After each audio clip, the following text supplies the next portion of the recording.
All right, what's going on, guys? Trev back again, here to bring you another video. This one's going to be doing another Walking Dead sort of dead updates video for today because, of course, tonight we have the return for the second half of The Walking Dead Season 10.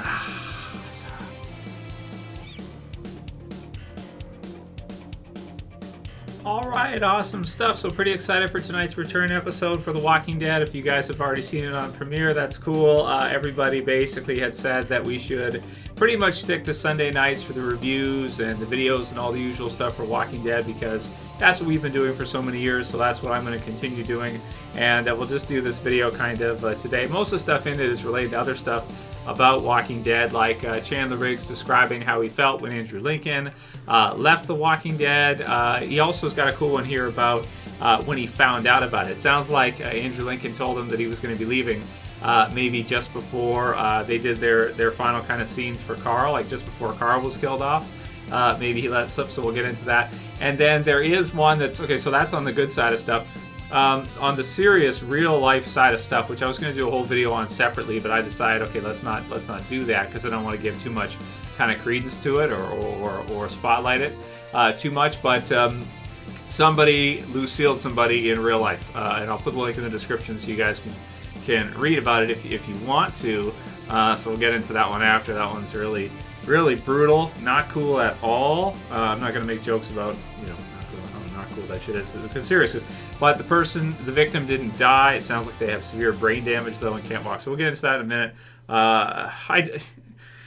It's like you knew someone was going to do it, right? Okay, well let's do the Carl one first. Start with positive stuff. So the first link, comicbook.com has it with Chandler Riggs, where he kind of gave us some more insight and details into how he's kind of feeling about Walking Dead, and it describes how he felt when Andrew Lincoln left The Walking Dead. So it says, quote, "Honestly, I'm super happy for him because I'm pretty sure he spent more time on set with me than he did raising his own kids in England," Riggs said of Lincoln's exit during Fan Expo Vancouver. So when he was going to be leaving the show, I knew kind of before. So he kind of admits here that he was told. So here it is right here. He had told me in season 8 after he found out that I was leaving the show, he said. So, and he said, quote, "Man, I'm tired. It's been a long time every day," he continued. So let's go over that part again. So Chandler Riggs found out that Andrew Lincoln was leaving right after Andrew Lincoln found out that Carl was leaving. So when he found out that Carl was going to be killed off, that's when it sounds like, made the decision that it was time. So here's what he said. So, quote, "He had told me in season 8 after he found out that I was leaving the show." Okay, so it sounds like that was a long time coming anyway. I think Scott Gable had said that was in the works anyway, and that was going to happen. So they were doing the helicopter thing a little bit with that kind of ahead of time. But it sounds to me like maybe it was it was set in stone. Once he found out that Carl was going to be killed off, he was like, that's it. So he said, "Man, I'm tired. It's been a long time every day." So it sounds to me like he just had it. That was it. Because that was one thing that we all kind of were speculating on did he want to leave at that time in season 9 because of them killing off Carl? If Carl was still alive, would he maybe have wanted to do more? Because, like Chandler Riggs said, he spent more time on set with him, probably, or just on set in general, working, than he did with his family actually back home. That's how many hours he spent working on The Walking Dead all those years. So, that was something that we had all speculated on, is because they killed Carl off, did he want to leave? Well, it sounds like, he kind of had, it kind of sounds to me like eventually he kind of had to go, where he couldn't keep spending as much time working on The Walking Dead as he did, from the sounds of things, from all the interviews we've heard. But it sounds to me a lot here in the way Chandler Riggs kind of says it is, that was maybe the breaking point for him, or that was the point when he decided, okay, that's it, I'm out, because he has said before in interviews that he's felt like he's always waving people off the pier as they're all being killed off and they're all kind of leaving. So maybe that's where he decided it was his turn, and maybe they worked out the deal for the movies, or I don't know, maybe they had worked it out kind of before. But based on what Chandler Riggs is saying here, that just sounds to me exactly what I would have thought, which is that once he found out that Carl was going to be killed off, he's like, okay, I'm out too. I don't want to. I don't want to continue because that is really tough, especially when he like he said here, if he's like his own, he's like a son to him, or he's like a dad to him, right? Carl or Chandler is a bit like his TV son, but that's gonna affect you, especially when you work with somebody for that many years, 8 full-on years or 9 full-on years. You work with this kid, you see him grow, everything like that. You're a mentor for him, and then that happens. It's kind of like the feeling of being dejected is like so there's that, but hopefully we'll see him come back in the movies and that all works out, and hopefully he's going to be happy about that, and that'll be good. But anyone who thought like killing off Carl was like the biggest mistake ever, I'd be right. Okay, so it says, quote, so I couldn't be more happy for him that he's home and he's with his kids. He's with his wife and his family. I'm just super happy for him to be able to be a normal dad for a while instead of working 16 hours every day. Because with him being Rick, he was at the forefront all the time. He was like, as much as they could use him in the show, he's going to be in the damn show. He probably clocked more hours than anybody, but I think, at some point here, Daryl might eventually kind of pass that because he hasn't been in the show since he left, and, the show's at least going to go for a couple more years from the sounds of things. Quote, as sad as it is to see Rick go, I think they've done an incredible job of picking up the next storylines and developing all the other characters, Riggs added. I'm super happy with the way the show is going, and it's really turned around. I'm really happy with it. So it sounds like even he thought it wasn't that good around that time. Riggs still keeps in contact with Lincoln, who is, quote, all around such an amazing guy, like Carl and Rick. Riggs looks up to Lincoln, described by Riggs as being very engaged in his life off set, so being a dad. So I feel like with Andy over the years, I really tried to learn from him and wish I had appreciated more in the early seasons because that dude showed up every day knowing every single word of the script that we were shooting that day. Riggs said he knew, obviously, his lines from top to bottom. He knew everybody else's lines word for word. He knew all the stage direction. It was insane how well the dude knew everything on the show. He just showed up so prepared every day and really just inspired everyone around him to push as hard as he did. So Riggs continued. He was just so excited to be there every day. He would show up and greet everyone on crew, and I'm pretty sure he knew everybody's names. It was just so crazy. I really, really looked up to him and really tried to learn from him. I still try to learn from rewatching old episodes. He's brought a new level of professionalism and passion to the show, or he just brought that, and it was just a great role for me to look up to and inspired me to be that passionate on all my other projects. Awesome, man. So I love to read all of that. I thought it was great. You guys can read through it yourselves if you want to.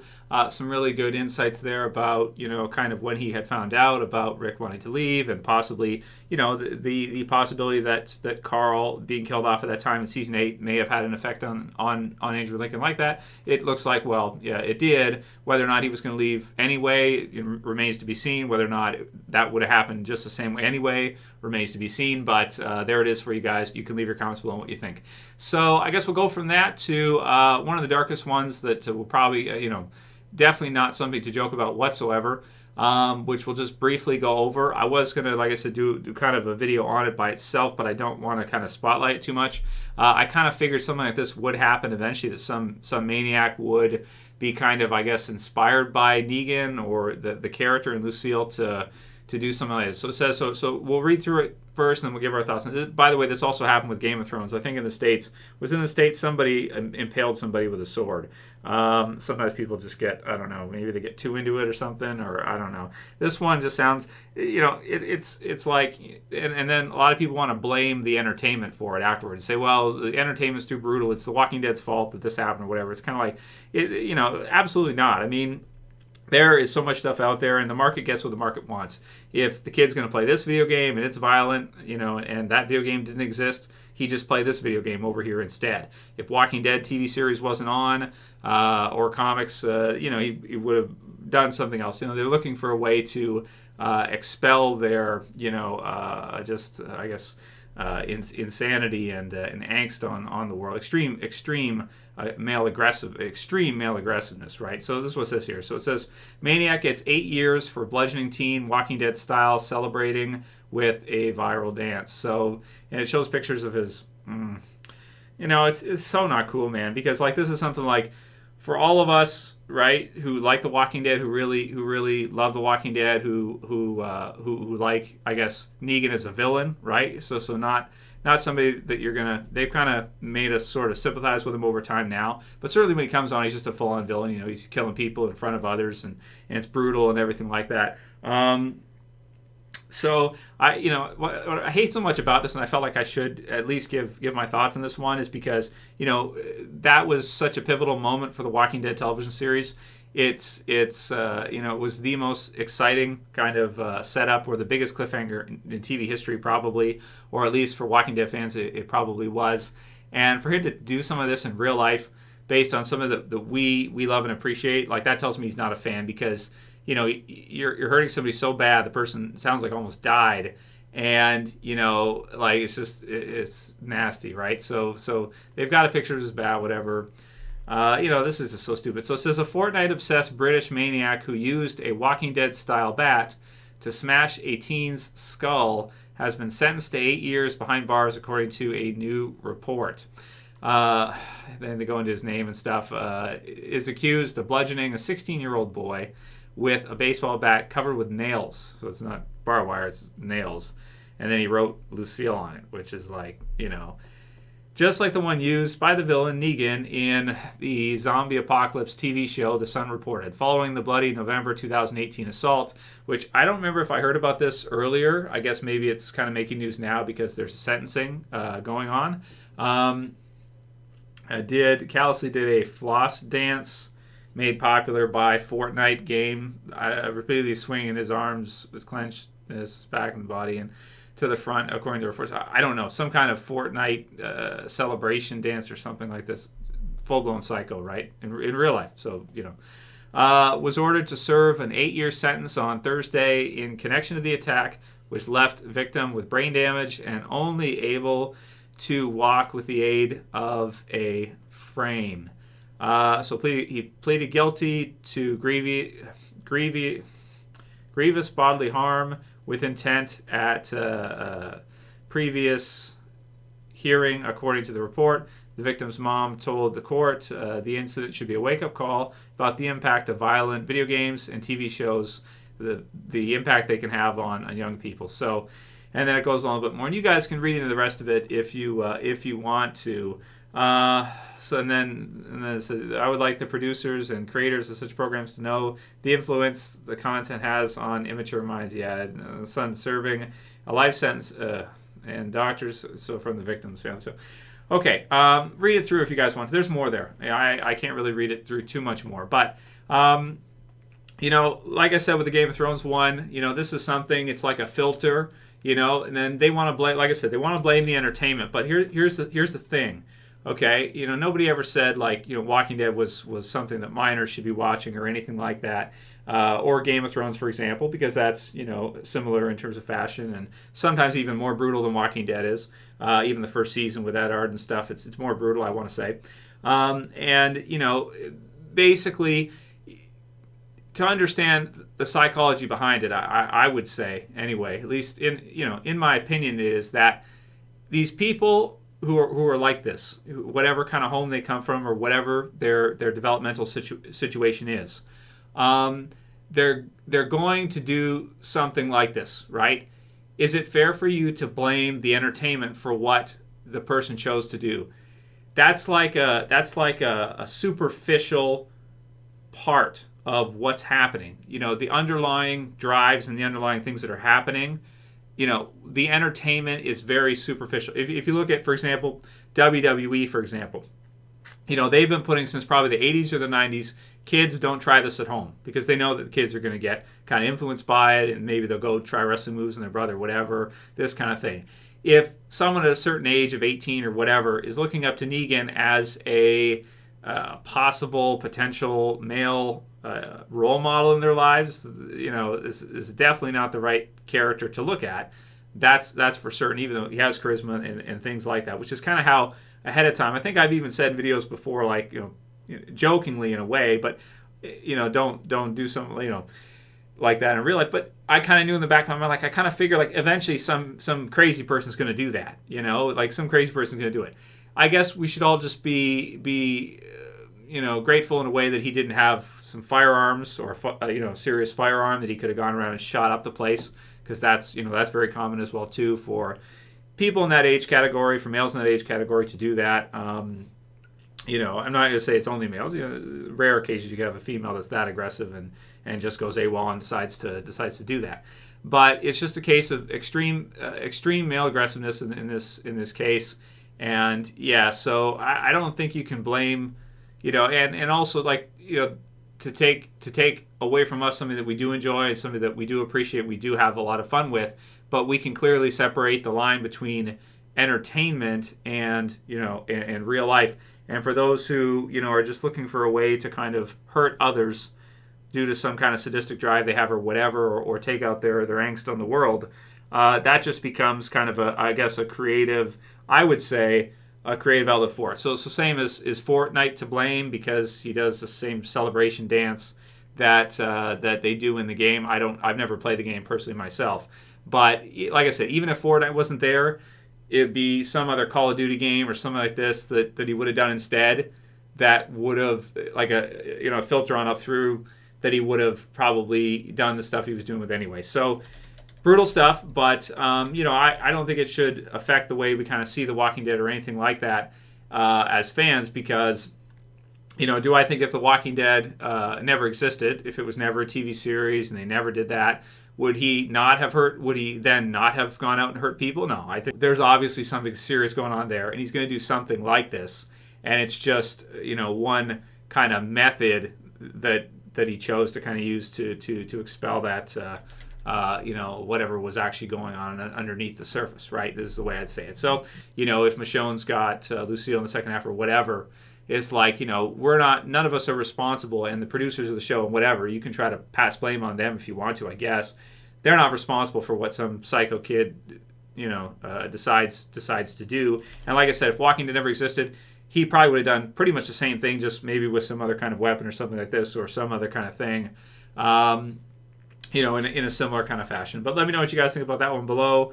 Really excited to hear about that. Definitely, heart goes out to the victim's family and everything. Really brutal, and hope eventually you can walk in, that kind of thing.